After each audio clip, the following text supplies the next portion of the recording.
We've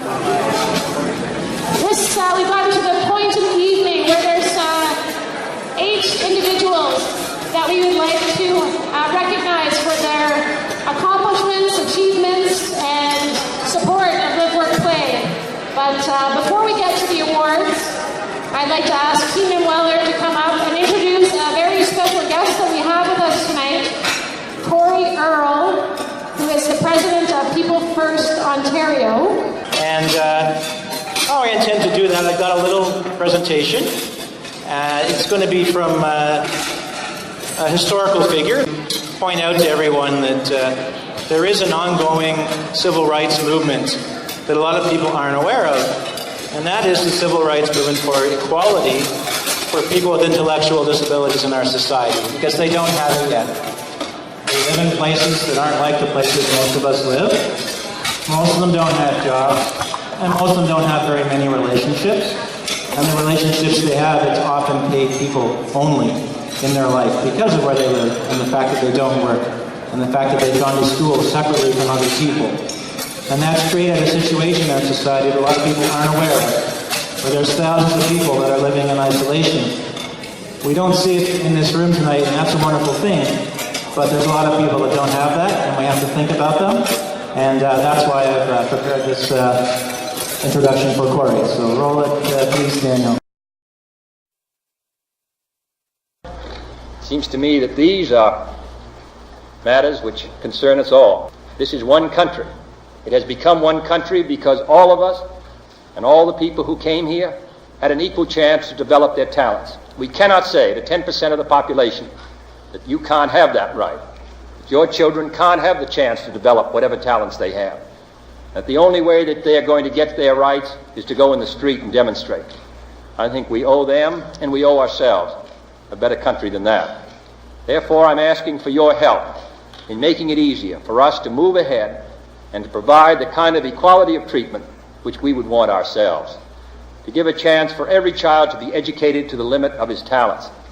As I've said before, not every child has an equal talent or an equal ability or equal motivation, but they should have the equal right to develop their talent and their ability and their motivation to make something of themselves. This is what we're talking about, and this is a matter which concerns this country and what it stands for. And in meeting it, I ask the support of all of our citizens. Thank you very much.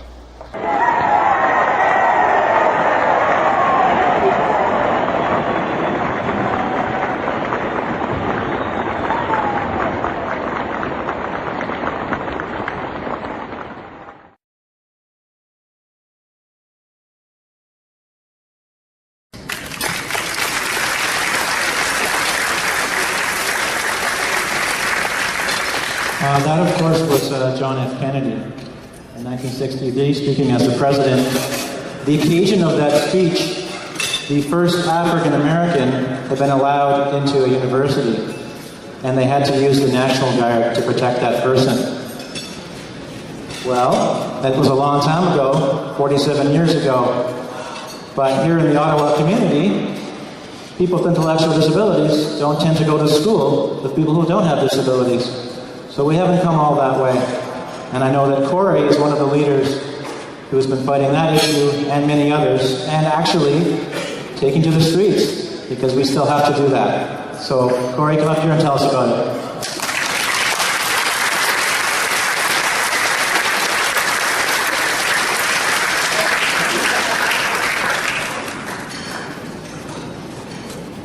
Wow. First of all, thank you for allowing me to have the opportunity, and I want to thank Keenan and the entire LiveWorkPlay for allowing me to have the opportunity to speak today. The issues that I'm speaking tonight are about the issues that we continue to face, and the issues that will continue to face us down the road if the issues aren't dealt with. One of the three major issues that we have struggled with People First of Ontario, People First locally, is real homes.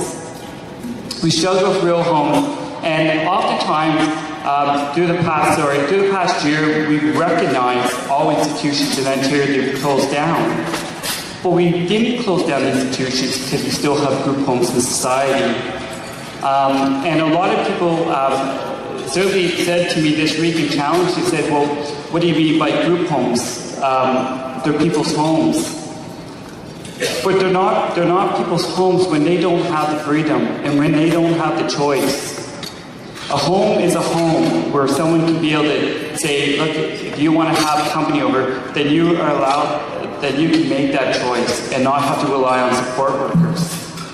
A real home is something where people might want to buy a home. They might want to have their own freedom.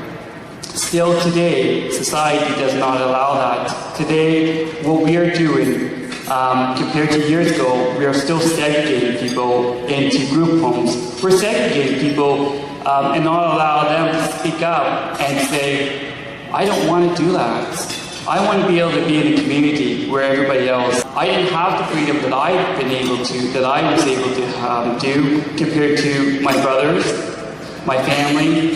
They were able to have the freedom that they were able to do. Last year, we held a barbecue in Lanark County. When we ended the strike in Lanark County, before we ended the strike, we asked the people in group homes to come and participate in the event, but they weren't allowed. They weren't allowed to be able to make that choice and make that decision. They had to rely on support workers. They didn't have the family to stand up on their behalf.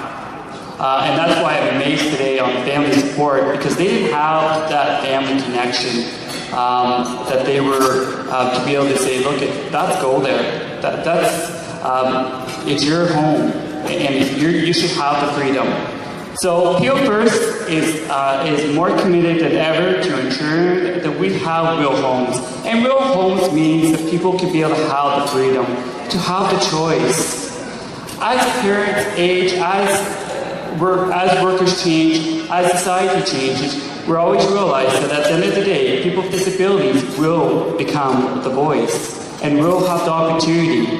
We get that we need the support, we need the encouragement, but allow people with disabilities to make the choice. If they want a home, then allow them to do that. One of the things today that I attended a workshop is one of the family members stood up and says, my son, I never ever wanted my son to go in a home. I never ever wanted my son to rent his own home. She goes, I was scared. She goes, but you know, it's what he wanted that changed me. It's what he wanted that changed me. And I turned around and I said, good on you. I said, what we need is you need to be able to allow that confidence build up in your son or daughter or your friend or whatever, because not everybody has families. And so that person now, as of today, owns their own home. And now, one of the people said today that he had an event to go to, so he was able to say, look, company time's over. And I found that really moving, because I think that shows that that person was able to make that decision, and that person was able to say, look, I have other commitments, or even invite people over. You don't get that living in a group home. You don't get that living in an institution.